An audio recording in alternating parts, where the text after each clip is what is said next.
हमारा सिंपल चीज़ है, अगले 1.5 साल पब्लिक के बीच में उनका मुद्दा उठाना, बातें रखना। तो मुझे लगता है कि जिस तरह से 17 में हम लोग ने इनको पानी पिलाया,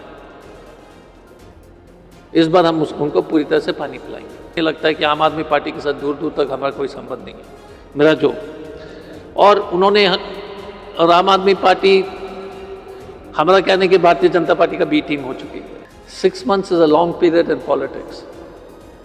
ये जो 24 वाला चुनाव में ये 400 जो बोल रहे थे हुआ ना, बाल बाल बच गए। तो ये सरकार बचा पाए। बिना नीतीश और चंद्रबाबू तो इनकी सरकार नहीं रहती। तो इसलिए समय है, समय बलवान है।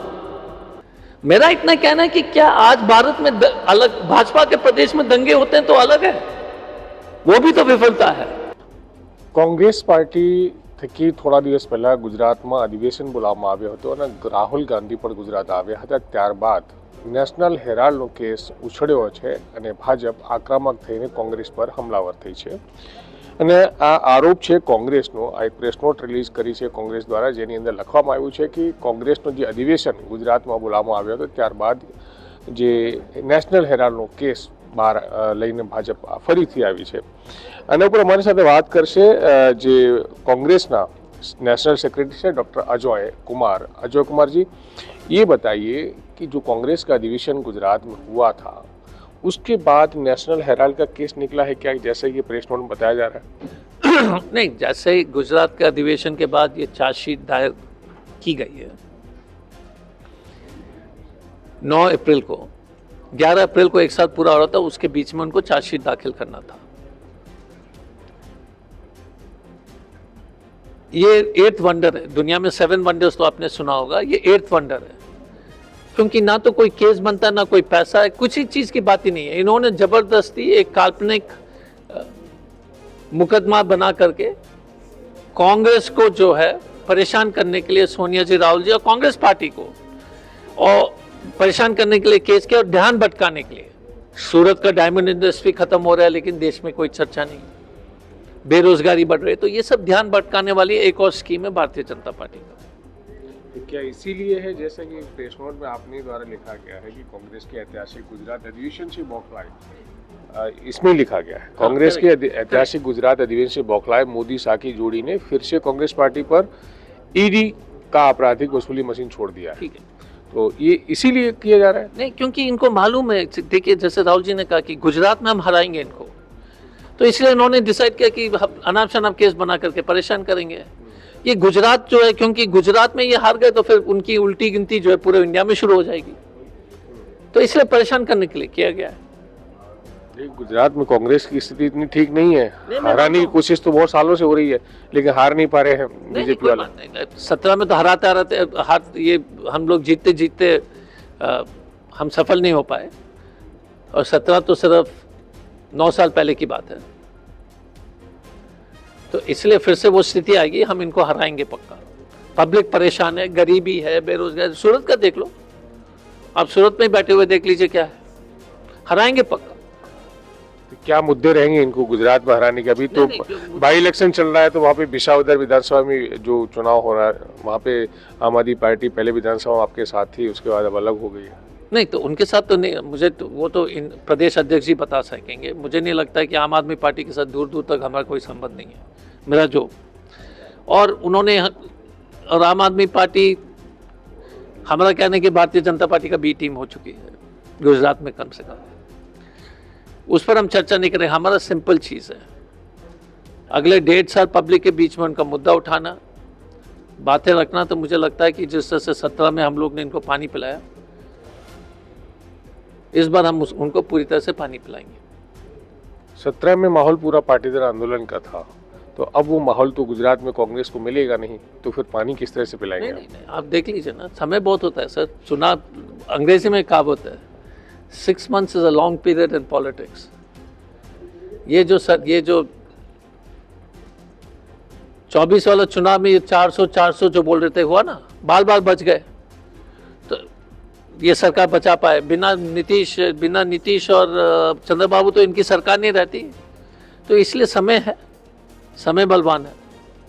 क्या लग रहा है कांग्रेस के पास कुछ खास ऐसा इनको कभी ये हिंदुज़म पे आ जाते हैं और बहुत राष्ट्रीय ऐसे मुद्दे लेते कांग्रेस उनके खुल के समर्थन नहीं कर पाती है? नहीं नहीं, देखिए ये फिर से 2014 से भी ये सब बातें थी। हमको पब्लिक के बीच में जाना है। सबसे इम्पोर्टेंट चीज़ क्या है, मैंने क्या दिया है, इस तरह का बेरोजगारी, क्या 70% नौयुवक तो है बेरोजगार है। 25 से नीचे वाला किसी के पास नौकरी नहीं है। देश क्या चलेगा? क्या महान बन रहा है क्या? जिसके पास, अगर आपके पूरे आबादी बेरोजगार है तो क्या होगा देश का, आप बताओ। और अर्थव्यवस्था बढ़ेगी ना, डकैती बढ़ेगी, क्राइम बढ़ेगा, लोग परेशान हैं। स्थिति बदल रही है और ये लोग चाहते भी नहीं है और ना तो इनकी काबिलियत है इसको सुधारने के लिए। इनको नौकरी, क्योंकि ये उद्योगपति के जो है प्रेमी है, ये छोटे व्यापारी के प्रेमी थोड़ी हैं, छोटे उद्योग के प्रेमी थोड़ी हैं, तो बड़े बड़े लोग के प्रेमी हैं। तो इसलिए ये कभी बेरोजगारी का समस्या का समाधान नहीं कर पाएंगे। कांग्रेस पार्टी है जो गरीब को देखते हैं, जैसे डायमंड वर्कर्स का जो बोर्ड हमने बनाया था, ये सब चीज़ को खत्म कर दिया वर्कर्स प्रोटेक्शन के लिए, तो वापस आएगा, समय लगेगा। चर्चा होती है मुर्शिदाबाद की, पश्चिम बंगाल की, वहाँ कांग्रेस पार्टी खुल के बात नहीं कर रही, ना ही पीड़ितों से मिलने की वहाँ से कहा जा रहा है हिंदुओं का पलायन भी हो रहा है। नहीं, आप गलतफहमी में, तो मैं गलतफहमी दूर करना चाहता हूँ। लगातार हमारे कांग्रेस बंगाल का हो, अधीर रंजन चौधरी हो, लगातार बोलते हैं। हम यही कहते हैं, मुर्शिदाबाद में विफलता है पूरी सरकार की, ममता बनर्जी की। वही घटना संभल में भी हुआ, लेकिन योगी की विफलता के बारे में भी तो बोलना पड़ेगा। ममता बनर्जी ने विफल रही है, इसमें दो राय नहीं है, लेकिन योगी भी तो ये मध्य प्रदेश में दंगे हुए। मेरा इतना कहना है कि क्या आज भारत में अलग भाजपा के प्रदेश में दंगे होते हैं तो अलग है, वो भी तो विफलता है। ममता बनर्जी विफल हुई थी तो योगी को भी बर्खास्त करो। ममता बनर्जी को बर्खास्त करने वाले जो है, मैं मानता हूं कि ममता बनर्जी की सरकार की पूरी तरह से फेलियर है, पूरी तरह से। यूपी में क्या हुआ, वो भी योगी का फेलियर है। योगी सरकार बुलडोजर एक्शन तो ले ही रहे, अपराधियों को पकड़ तो रही है ना। नहीं, तो ममता बहन बात हुई है ना, अगर वहाँ दंगे हो रहे हैं तो मध्य प्रदेश में हो रहे हैं तो भी वहाँ सरकार एक्शन ले रही है। आपका कौन सा बुलडोजर एक्शन से क्राइम बंद, ये दंगे बंद हुए? संभल के बाद भी तो हुआ, संभल से पहले भी हुआ। तो बुलडोजर तो कम्युनिटी को चूज करके कोई न्याय नहीं बनता है। अगर बुलडोजर होगा ना तो सर, अब तो जैन टेम्पल में भी बुलडोजर चल गया, अब तो बचा क्या, मंदिर बचेगा? ये लोग जमीन के भूखे हैं, ये बुलडोजर से खुश मत होइए। परसों तो जो ये बॉम्बे महाराष्ट्र में जो जैन टेम्पल को बुलडोज कर दिया। अब बुलडोजर हमारे घर पर आने वाला है, आपका हमारा मंदिर पर, क्योंकि इनको क्या चाहिए, जमीन चाहिए। तो ये क्लियर हो जाइए, ये कोई अपराध कंट्रोल करने के लिए नहीं है, ये सब जमीन की लड़ाई है। नेशनल हेराल्ड में कांग्रेस ने घोटाला किया है,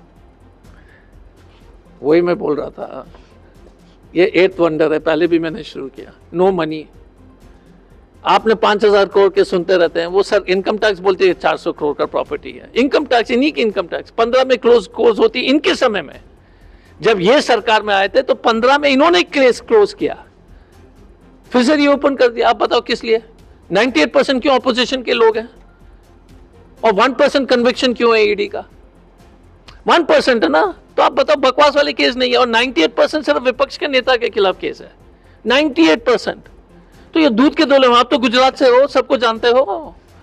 इनके नेता के जो है जन्मपत्री तो आपके पास भी है। आप बताओ कि ये लोग साफ है क्या? लेकिन 98% सिर्फ विपक्ष के लोग हैं। तो ये मुद्दा जो बंद हो चुका था फिर से उखाड़ा गया, तो क्या कांग्रेस का जो अधिवेशन गुजरात में उसी के चलते?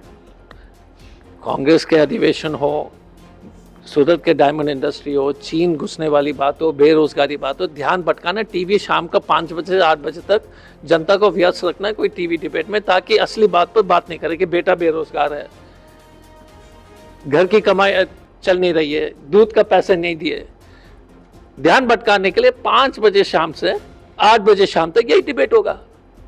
Thank you. तो चलो, હતા કોંગ્રેસના national secretary doctor Ajay Kumar, જેઓ આપણી સાથે વાત કરી રહ્યા હતા અને ઘણા મુદ્દાઓ પર આપણી સાથે ચર્ચા કરી હતી એમ તેઓ દ્વારા કહેવામાં આવ્યું છે। અને જે મેં ઘણી વખત એમને 2-3 વખત પ્રશ્ન કરવામાં આવ્યો હતો કે જે ગુજરાતમાં કોંગ્રેસનું અધિવેશન થયું હતું ત્યારબાદ કોંગ્રેસ ઉપર જે બીજેપી હમલાવર થઈ છે અને નેશનલ હેરાલ્ડનો કેસ ફરીથી જેને લઈને આક્રમક થઈને વિરોધ કરી રહી છે, કોંગ્રેસને ઘેરી રહી છે. આ વાત પણ પ્રેસ નોટમાં કોંગ્રેસ દ્વારા જારી કરવામાં આવી છે. તો એમને કહેવા મુજબ કે જે બીજેપી છે, જે 2015માં કેસ નેશનલ હેરાલ્ડનો બંધ થઈ ગયો હતો અને ત્યારબાદ ફરીથી હવે બીજેપી દ્વારા આ કેસ ફરીથી બહાર કાઢવામાં આવ્યો છે અને કોંગ્રેસને ખોટી રીતે બદનામ કરવામાં આવી રહી છે. સંજય સિંહ રાઠોડ, ગુજરાત તક, સુરત.